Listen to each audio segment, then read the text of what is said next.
situation. But and then so he took the time to just mull it over, not bring it up right away. And and he usually does this. This is something that he does with everything that triggers him, which I think is such a healthy thing to do. Mm. And so afterwards, when we went for a walk, he brought it up, and I think for him, he also managed to already calm down beforehand and realize that it was such an insignificant little thing. But also, he still felt the need to bring it up and to talk about it and to just let it out without doing it in a way that's accusatory or making a big deal out of it. And I was also in a better place to really listen to him, and not in the moment that I was like, if he would have said something in the moment, it would have come out, you did this and why are you insulting me like that? And then I would have gotten defensive. We were both calm. We were both, talking about it like very, calmly and constructively. And I understand that something I said bothered him, but I also understand that he just needs to let it out and just talk about it. And just, sometimes we just need to let something out. We just release it into the air, and then it dissipates. And just, certain things do need a Mm. bit more of, like, talking about whatever. But so I think it's important to have that process with yourself. Also know yourself well enough to know when you need to have these inner conversations, and to know when you need the time to relax, and to know also the other person and understand what their baseline is and what their intentions are, and to know if they're truly being, like, mean and manipulative, or if it's just part of their human part of who they are.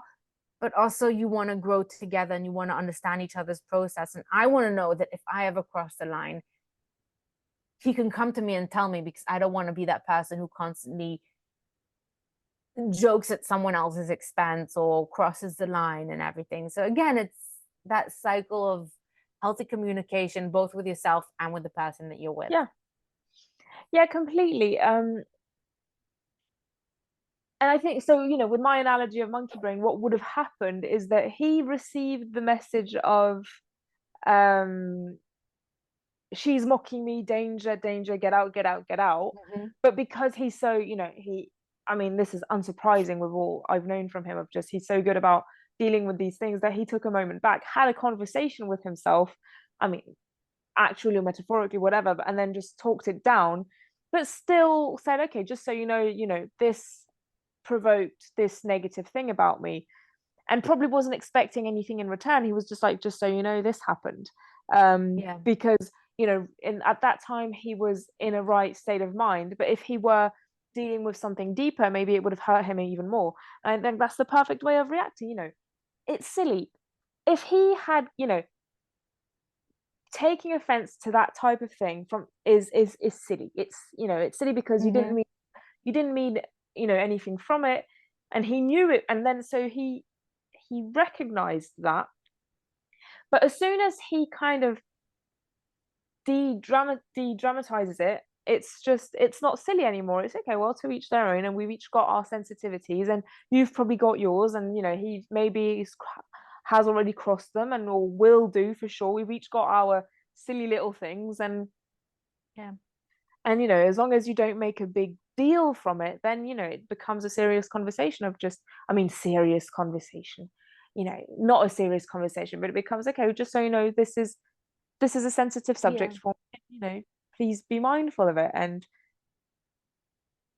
Yeah. I think And there's that, certain things. Hmm? no, please go. No, I was gonna say, I think there's certain things that also trigger us from past relationships, and there's certain insecurities that we have from our experiences with other people, that it sort of manifests itself in with another person. Yeah. And it kind of, who isn't the same as the other person who triggered you. I think for him, it sort of stirred up this feeling of being mocked or being belittled, or not being able to to get what he wants or be what he wants, or because maybe someone else really actually wouldn't ever let him express himself in certain Mm. ways, or buy himself city slippers that he really wanted, or whatever it is. And I feel like a lot of times we also have to understand whether something's being triggered because the person you're with right now is not being okay with you, Mm. or is it because you still have remnants of trauma from another person that you were with, and then together you learn how to overcome this right now. Yeah, yeah, completely. And we'll have, I'm kind of hearing this conversation from another point of view of just, are we seriously talking about silly slippers? Yeah, But I had that yes, moment too in the conversation. but the I thing just is, burst out laughing. I'm like, seriously? Fish slippers? just are we serious? But yes, we are, because the Mm-hmm. world today is so complex. We're not just living in a world where things are black and white, and and it's the same thing every single day, and little things can change. And the point, and you said it really well, it's not about fish slippers. It's about him Mm-hmm. feeling like he is mocked, and feeling like he is being put in a cage of not being able to express himself. Yeah. So today it's silly slippers, tomorrow it might be a big car or whatever, and or dressing a certain way or things like that. And so yeah, Yeah. And please. you want, oh, I was, it also represents an underlying pattern Yeah. where with certain people, maybe not with me, but like maybe with another person, it could have been, this person is just always belittling me, always like mocking me for the things that I want or find funny or find amusing, or is just like canceling me out for like, no, you're not gonna get that. I'm not allowing you to buy what you want. And it's sort of like this pattern where, yes, when you look at it and like as the thing is like, so it seems so silly and stupid, but when you look at the whole situation and the grand scheme of things, and you're noticing a pattern where someone's really doing it purposefully and with an intent to make you feel small or insignificant, or because they're just that kind of person, then it underlines a bigger issue. And I think it's important, why it's so important to not just Mm. like, it's slippers, let's move on. Yeah, because your reaction to that would have been very telling as well, of Mm-hmm. of Yeah. just, if he's coming to you completely, calm, and just by the way, I didn't really like this because of this.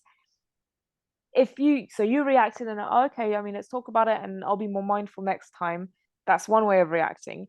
But if you had just said, "Oh, for fuck's sake, it's just slippers," then it's just Yeah. completely belittling him, of just, Mm-hmm. and Yeah. and you want to find the balance. It's happening once. If it was that all the time, then you could get to a point of just like, you need to get over the fucking slippers. But if it's just once and get the thing out of the way, then it's. I have a counter example of, a few years ago, my cousins, brothers, and I took my grandparents out for a meal, and I decided, kind of, that it was only going to be cousins. It wasn't going to be our plus ones. It was just going to be the five of us and our two grandparents out for a meal, because Mm-hmm. seven is already a big enough group. If we had invited the plus ones, it would have become 10, and it's just not the same. It's not the same event. And I've said this clearly, like, we are not inviting the plus ones. I can't remember who was in a relationship or what, but that was just the way it was going to be. We're not inviting the plus ones. That's just final. We're just going to be the seven of us, and that's it. And my cousin's boyfriend got in a whole hissy fit about it, of just, but I know your grandpa, because my cousin and her boyfriend used to not live far away from my grandparents. And so he had his own relationship with them and things like that. And he had this whole big thing of like, I'm taking it really personally and I'm really unhappy about it. And I have my relationship with them and I should come. And I was like, no, I mean, I'm sorry you're feeling this way. And I really want you to know that we count you as part of the family. But this is a cousin's thing with our grandparents, and we're going to pay for them. And it's our Christmas present to them. and Yeah.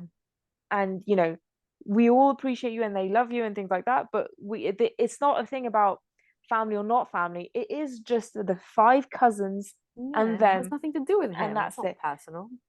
And he brought it, so we had the one conversation that was that, and it was just like, I'm sorry you're feeling that way, but it's nothing against you, because he was taking it really personally, like he was uninvited type of thing. And that we had the, you know, conversation of, I'm sorry you're feeling this way, I'm sorry for making you feel this way, but we're not changing the decision. It's nothing against you. It is, you know, it is just going to be at us five. It never happens. You know, we can't all have our plus ones. It's just, that's just the way it's going to be. You know, seven is a big enough group for them. If we're going to be 10 or 11, it's going to be too big, too noisy, and it's not going to be the same quality time. It is nothing against you. You're not Mhm. invited. He brought it up like another 5 or 6 times after that. Ugh, get over it. Exactly. And I think that's the, you know, the difference of, like, you can bring it up and have feelings, and yes, it is, you know, it doesn't concern you, but you're allowed to have feelings about it, but get over it. And I think that's the whole thing of, like, you're allowed to have feelings about these small events, but the world doesn't revolve all around you and your feelings, and you know, you want to Yeah. Take balance things that into out. proportion and learn how to let things go. Exactly. Yeah. I think that's a good note to end on. Yeah. So this was Thank you for sharing with us, by the way. well, it was actually my pleasure. You, because I think you knew about no, it, you just shared, obviously. yeah. But I think it's very brave and very admirable to share something so personal in order to help other people learn from it and to really just from the sense of that selfless sense of wanting to make an impact Yeah, for other exactly. people. I want to hear from, you know, one side or the other of just these big things, you know, are, you know, learning experiences, and you know, Hmm. owning yourselves, and hopefully not having to get to that point. Um, Yeah. Let us know what you thought. Did it help you? Did it trigger you? Because maybe we should put a trigger warning at the beginning of the episode. Maybe Um, we can do. yeah, I think I might edit back in of just like, you know, abortion topic coming up, because Yeah. it is triggering for some people. You know, it took me a while to was it took me a while to tell you about it, and Hmm. then just being able to talk about it just, you know, freely and things like that. And I don't know about freely. I don't. Well, obviously, I've just put it on the internet, but it's yeah, yeah, yeah. You want to, you know, to each their own about this topic. And I think we may put a trigger warning at the beginning. Yeah, we should. Okay. Bye, everyone. Okay. Bye bye.